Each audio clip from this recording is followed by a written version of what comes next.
Hello and welcome to Video Revealed. I'm Colin Smith. This is a special unscheduled episode I just had to get out today because today Waves is giving away 7 professional quality plugins that you can use. These are used by top engineers and producers around the world. I'm going to show you how we can use these in sound design in Premiere Pro.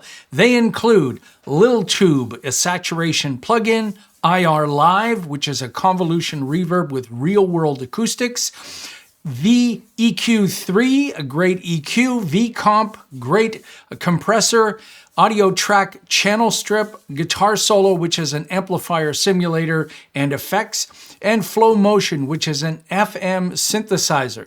Now, the only one we can't use in Premiere Pro is Flow Motion, but you could use that in anything, in something like Reaper. I'm a Cubase user. You could use it in Pro Tools, whatever. It's a keyboard, but it's an FM synthesis keyboard, meaning that you could also use that for sound design.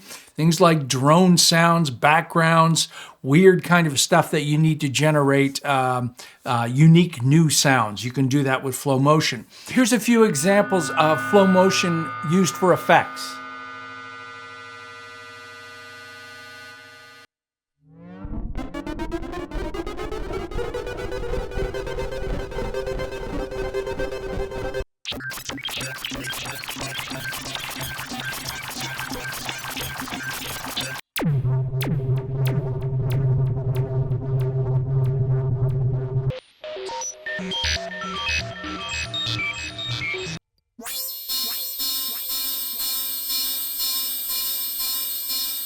Now, the one I really want to talk about is IR Live. That's the convolution reverb, because the IR stands for impulse response, meaning that you can load in reverbs that were recorded on location. Sometimes we don't just want reverb like this. With my voice here, it's dry, but now it sounds like it's in a giant hall. Sometimes you want reverb to sound like a location.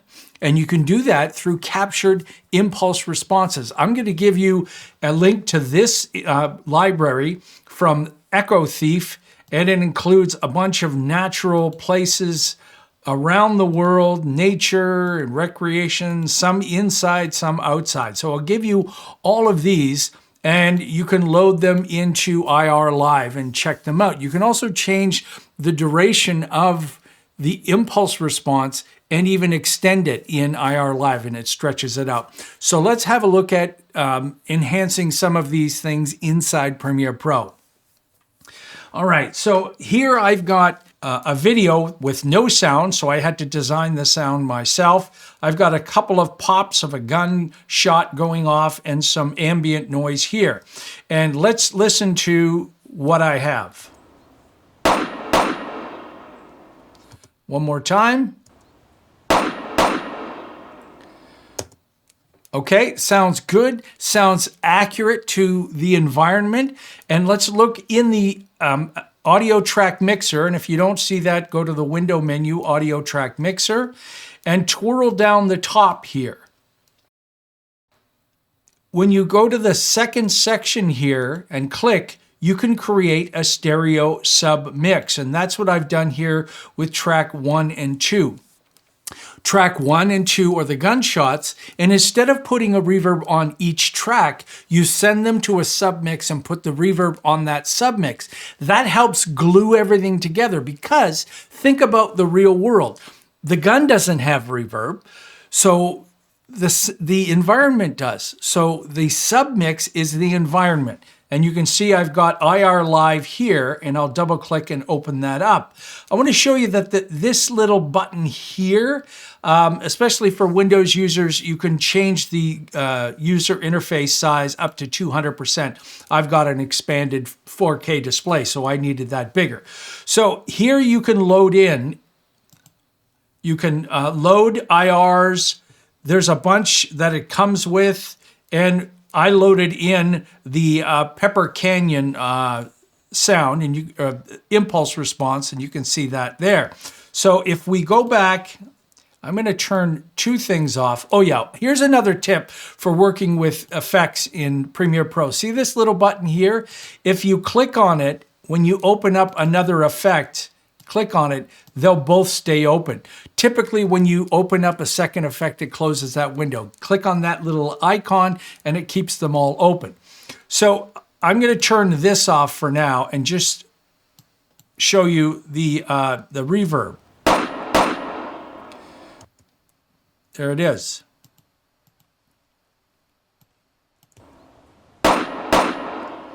And if we mute that track,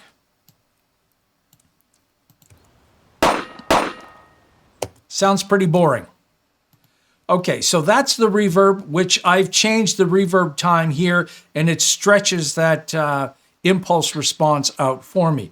I could also dampen things in here, so I could get rid of some of the lows if I want, because sometimes reverb can be a little bit too much.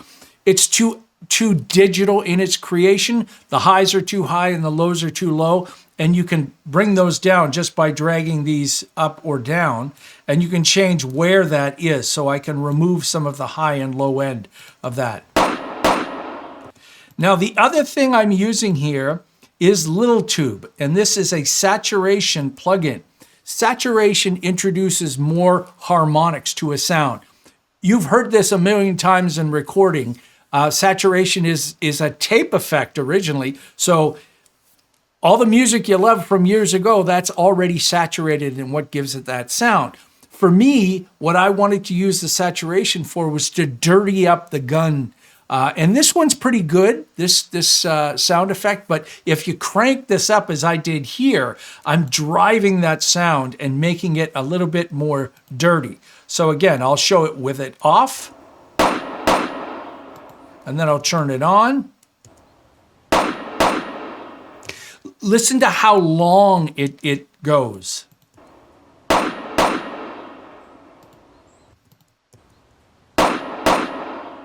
The higher end clamps down in the original sound without it, but with the saturation, it keeps it going. This is used a lot for snare drums in music production, so that really helps. So you can use those anywhere on any of your productions. The next example I want to show you is a voiceover. And here I've got these two, which is the V-Comp, which is a Neve compressor, and a Neve EQ. Neve, Rupert Neve, has since left this world, but he created some of the most amazing hardware in the world, and that's what these are emulating. So I've got a voiceover. You step into the theater, and instantly the smell of popcorn wraps around you like a warm hug. It's not just popcorn, it's the aroma of anticipation. So let me turn off the compressor and the EQ. Of stories waiting to unfold. You find your seat, and for a moment, you see it's lost a lot of its body and its life. I need to make that pop through. So I'm going to turn the EQ back on. You're no longer in your everyday life. The lights dim, and the compressor chatter quiets, and suddenly the world outside doesn't matter. And there are a bunch of presets in here. Most of these are musical presets, but you can save your own. I saved mine as VO. And the way that this works is there's an outer ring here, which is the frequency, and then the inner one is the amount. So typically in an EQ, you pick a frequency you want to change, and then you change it by how much. So I'm really boosting that 110 hertz. I'm also boosting here at 1.2, and this one I've got shut off, and I've got output that I can add to it, and I could turn on the analog setting if I wanted. The screen lights up, larger than life, and you're transported. You're running through a jungle with fearless adventurers. And I use the parallel mix bus as my compressor, just to help even things out. I think it sounds sailing the pretty seas good. With pirates, or standing in the rain as lovers confess their hearts. And I'll close these up and I'll turn them off and open this one. And this is the audio track channel strip. You've got an EQ and a gate and compressor, and then an overall level here. And again, you've got a whole bunch of presets. This is the voice with presence setting that I just tried. The same kind of thing. I wouldn't use both of them, but I might want to use this you find instead. Your seat, and for a moment, you're no longer in your everyday life. The lights off. dim, the chatter quiets, And it's off. suddenly the world outside doesn't matter. The screen lights up larger than... It's a little bit more subtle, but you get the idea. And you can add any of these effects, and Waves has just a huge amount of plugins that you can load up. You also get Studioverse Instruments and Studioverse Audio Effects online library access. So there you go. There's a quick look at some of the cool stuff from Waves. Free today, 7 free now, and free upgrades in the future. Go nuts. Link in the description. Have fun.